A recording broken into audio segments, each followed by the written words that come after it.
the only one that didn't know this? Gilmore Girls and the significance of the phone number that Luke leaves for Lorelai in season 5, episode 1. Wait, at the tail.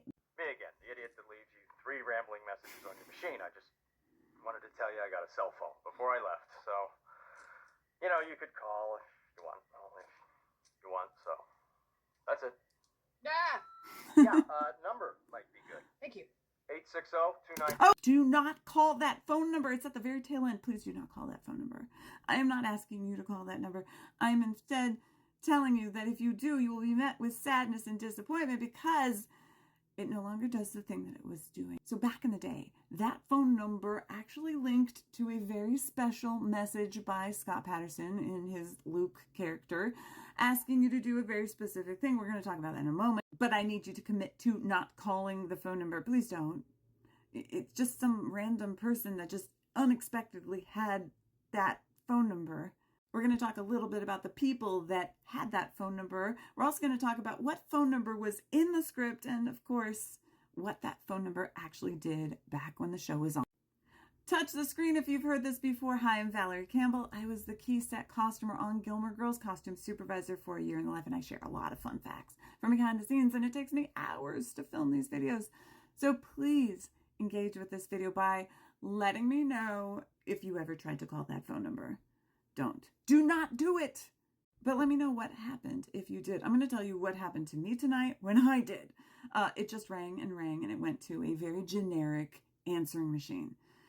I was like, oh shit, I'm obviously this person no longer. And then I was like, I'm going to Google it.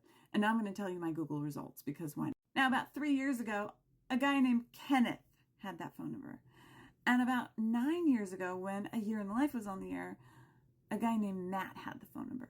And Matt kind of played along, and fun fact, well, I'll tell you about Matt in a second because it's kind of interesting. There is a connection between Matt and what the original phone number was intended to do. So back in the day, if you called that phone number, you'd be met with a greeting from Luke, aka Scott Patterson, encouraging you to donate to Johns Hopkins Children's Hospital. Now, what's the connection to that? Well, his brother-in-law was the director of pediatrics at Johns Hopkins Children's Center.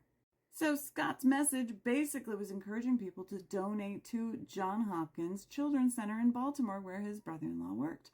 And fun fact about that other guy, the one that had the phone number about 9 years ago, he also worked for a charity. So people were like, well, I guess if it gets people to donate to charities, awesome.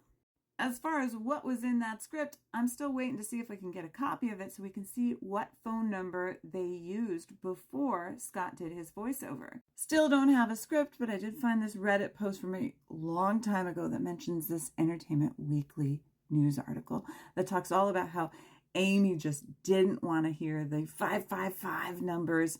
She wanted to have something in the script that was real, so they bought the number and they left it up to Scott to pick the charity.